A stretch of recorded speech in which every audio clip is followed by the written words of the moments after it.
دوسری پارٹیوں کے لوگ ملوث نکلتے ہیں۔ آپ مجھے ایک بات بتائیں کہ کہاں پر پی ٹی آئی نے یا عمران خان نے اس ویژن کو لے کے نہیں چلا کہ اس ملک کی بھلائی اور اس ملک کی عوام کی بھلائی کے لیے دن رات ایک کی، اور اس کے لیے ہمیشہ ایک آواز بلند کی، دین کے لیے آواز بلند کی، اسلام کے لیے آواز بلند کی۔ ڈیموں کے اوپر 50 سال بعد اس نے کام کیا اپنی دور حکومت میں۔ اگر آج یہ ڈیم بن چکے ہوتے اور اگر آج یہ جن سے ذرا برابر بھی یہ گورنمنٹ سنبھالی نہیں جا رہی، یہ ملک سنبھالا نہیں جا رہا، جو صرف اور صرف اپنی شو بازیوں سے، اپنے فنکارانہ صلاحیتوں سے عوام کو اس وقت، کچھ عوام کو جو اس وقت کچھ رہ گئی ہے، جو ان کو سمجھ چکی ہے، وہ ان سے دور ہو گئی ہے اور ان کو ریجیکٹ کر دیا ہے۔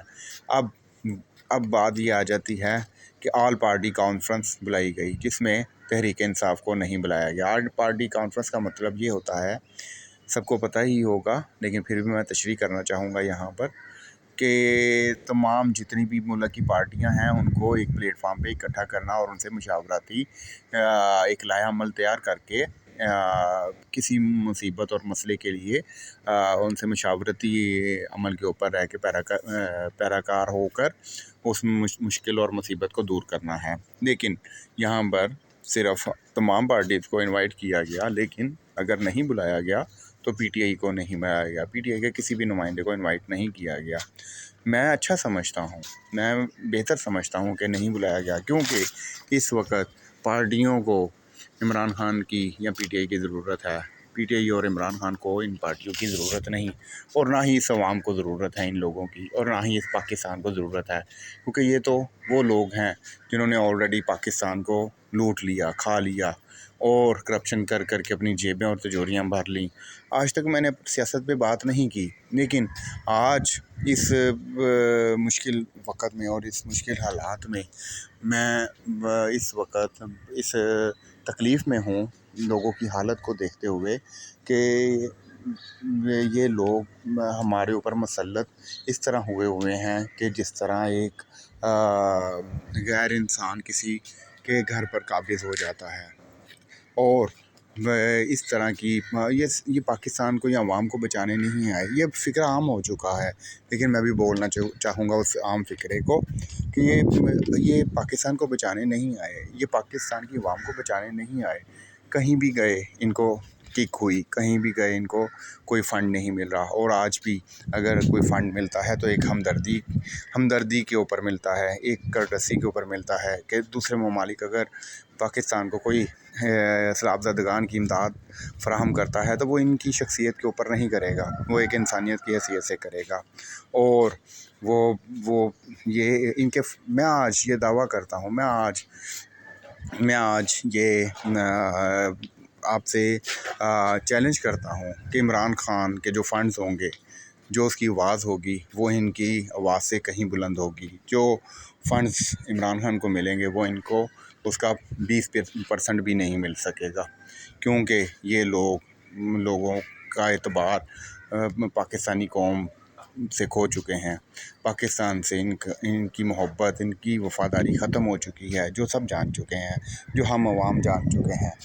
اور اس میں اگر کوئی پارٹی ہے تو وہ صرف پی ٹی آئی ہے، جو کہ اپنے پاکستانیوں اور مصیبت زدگان کے لیے ہمدردی اور دل سے سوچیں گے اور ان کے لیے ہمہ وقت کام کریں گے، اور کر بھی رہے ہیں۔ جیسا کہ آپ دیکھیں کہ آج سے عمران خان صاحب ٹیلی تھون، آج منڈے ہے، صبح 7:15 بجے کا ٹائم ہے، اور ٹیلی تھون آج کرنے جا رہے ہیں۔ آپ دیکھیے گا کہ کس طرح سے فنڈز اکٹھے ہوں گے۔ یہ تو صرف اپنی شوکاریوں میں لگے ہوئے ہیں، فنکاریوں میں لگے ہوئے ہیں، اور کیمراز کو ٹھہراتے ہیں کہ ہم یہ کرنے لگے ہیں، کیمراز کو پابند کرتے ہیں، اور ان کے لیے ان کو ایک ریڈی کر کے، جیسے ایک فلم بنائی جاتی ہے یا ڈرامہ بنایا جاتا ہے، وہ سین کیپچر کر کے عوام میں پھینکا جا رہا ہے، جبکہ عمران خان کو، ہمارے ٹرو لیڈر کو، اس بات کی ضرورت نہیں کہ وہ ان چیزوں کو یا اس عمل کو کریں۔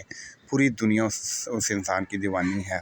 یہاں تک اب حیرانگی کی بات یہ ہے کہ اس دن پیغام دیا گیا عمران ریاض نے کانفرنس میں اسلام آباد میں جو لاسٹ ٹائم کانفرنس ہوئی ہے اس میں عمران ریاض نے یہ بات کہی کہ کون سا ملک ایسا ہے کہ ان کے خلاف اگر کوئی بات ہوتی ہے تو پوری دنیا بات کرنا پڑ جاتی ہے. امریکہ بات کرتا ہے، دوسرے ممالک بات کرتے ہیں، اسرائیل بات کرتا ہے، سارے کرتے ہیں.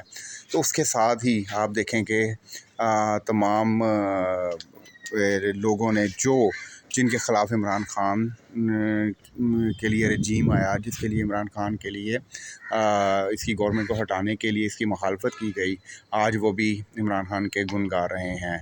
یہاں پر سوچنے والوں کے لیے نشانیاں کافی ہیں. لیکن اگر سچائی کے ساتھ کیا ہے تو اقوام متحدہ نے قدم اٹھایا اس انسان کے لیے.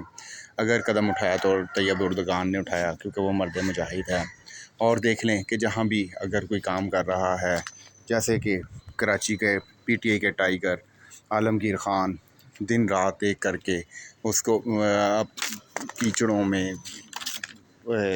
بہت بڑے غلاظتوں میں وہ انسان کام کر رہا ہے، اور اپنی صلاحیتوں کی وجہ سے وہاں پر تمام وہ چیزیں پہنچانے کی کوشش کر رہا ہے، وہاں تک ڈیلیور کرنے کی کوشش کر رہا ہے. اس نے ایک پچھلے دنوں ایک پوسٹ کیا کہ 8,000 روپیہ خیمے کا خرچہ اور میں بنتا ہے، اور تقریباً 3,500 روپے کا کچھ راشن اس طرح سے. اور اس پر بختیور بھٹو صاحبہ، جو کہ ہماری بہت بڑی لیڈر محترمہ بے نظیر بھٹو کی صاحبزادی ہیں، انہوں نے ایک ٹویٹ کیا کہ یہ آدھے سے بھی زیادہ کی قیمت. محترمہ آپ یوں کیوں نہیں کرتی کہ آپ اپنی جائیداد کا 0.00000% بھی اس عوام کے اس مصیبت زدگان میں اگر آپ خرچ کرو گے تو یہ لوگ اس مصیبت سے باہر آ جائیں گے. آپ خیمے خرید کر کیوں نہیں دے دیتی؟ آپ اپنے گھروں کو خالی کر کے ان لوگوں کے لیے اپنی جائیدادوں کے اوپر جگہ دے کر ان لوگوں کو آسرا کیوں نہیں دے دیتی؟ ہاں، تنقید کرنا تو آپ لوگوں کی اس طرح سے ہے کہ جس طرح آپ لوگ سڑکوں پہ رہ رہے ہیں اور دنیا محلوں میں رہ رہی ہیں، آپ محلوں میں رہ رہے ہیں، اور وہ بھی عوام کے لوٹے ہوئے پیسوں سے.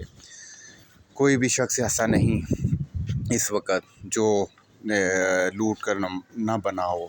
کوئی بھی اس وقت ایسا نہیں کہ جس نے اس پاکستان سے بے وفائی نہ کی ہو. یہ لیڈر، بہت سے لیڈر ماسوائے پی ٹی آئی کے، عمران خان کے، میں اور کسی کی بات نہیں کرتا. میں ان لوگوں کی بھی بات نہیں کرتا جنہوں نے اس ملک سے وفا کی، جو انہوں نے اس عوام سے وفا کی، اس ملک کے رہنے والوں سے وفا کی، اس دھرتی ماں سے وفا کی. میں ان لوگوں کی بات نہیں کرتا. ان کے سوا میں بات کر رہا ہوں کہ جنہوں نے صرف اب اس پاکستان کو لوٹا، اس عوام کے ٹیکسوں کو لوٹا اور اپنی جیبیں بھری، اور کسی نہ کسی طریقے سے اس طریقے پیسہ کمایا اور اپنے گھر کو چلے. اب جیسا کہ اس میں بات آتی ہے کہ وہاں پہ ضرورت کیا ہے. چلیں، یہ تو سیاسی باتیں تھیں، ان میں ہمیں نہیں پڑھنا. یہ اس وقت ضرورت ہے ان لوگوں کے لیے بات کرنے کی، آواز بلند کرنے کی، جو ضرورت مند ہیں اور اس وقت مصیبت زدگان میں ہیں اور مشکل حالات میں پھنسے ہوئے ہیں. میں یہاں یہ بات کرنا چاہوں گا کہ وہاں پہ دل کھول کر آپ عطیات دیں. صاحب حیثیت جتنے بھی لوگ ہیں اس کے لیے وہاں پر سب سے زیادہ ضرورت ہے خیموں کی، ٹھیک ہے، جس کی واقعی مالیت کوئی 7,800 سے لے کے 7,700 سے لے کے 8,000 روپے تک کے قریب بنتی ہے. اس کے علاوہ کچھ وہاں پر چاولوں کی بہت زیادہ تعداد کی ضرورت ہے، کیونکہ وہاں پہ مقامی لوگ کچھ ایسے انتظامات کر چکے ہوئے ہیں جس میں پی ٹی آئی کے ٹائیگرز موجود ہیں. انہوں نے وہاں پر دیگوں کا انتظامات کیے ہیں کھانا پکانے کے، اور چاول ہی ایک خشک جناس ہے کہ جو وہاں تک آرام سے پہنچ سکتی ہے. اگر اس کے علاوہ اگر ہم کوئی بھی چیز وہاں بھجواتے ہیں تو وہ خراب ہونے کا خدشہ ہے. اب جیسا کہ پنجاب اور بھی کافی اس مصیبت اور عذاب میں گھری ہوئی ہے، اور جیسا کہ کل 1,70,000 کیوسیک پانی بھارت نے دریائے راوی میں چھوڑ دیا. اب اور مزید اگر چھوڑا جاتا ہے یا آ جاتا ہے تو وہ کرے گا، ایسی حرکت کرے گا، ضرور کرے گا. تو پھر یہاں پر بھی اس چیز کے لیے ضرورت ہوگی، ان چیزوں کی امداد کی ضرورت ہوگی۔ تو میں تمام بھائیوں سے گزارش کرتا ہوں کہ جو جتنا کر سکتا ہے اس کے مطابق صرف ان بھائیوں کی، ان بہنوں کی، ان پاکستانیوں کی، ان ہمارے ہم وطنوں کی مدد کی جائے جو اس مشکلات میں پھنسے ہوئے ہیں، اور ان کو ریسکیو کیا جائے، اور ہر طرف سے ہر ممکن ان کو بچانے کی کوشش کی جائے۔ آج کے لیے اتنا ہی۔ میں آپ سے اجازت چاہوں گا۔ آپ اپنا خیال رکھیے گا، اور اپنے اس چینل کا خیال رکھیے گا۔ السلام علیکم ورحمۃ اللہ وبرکاتہ۔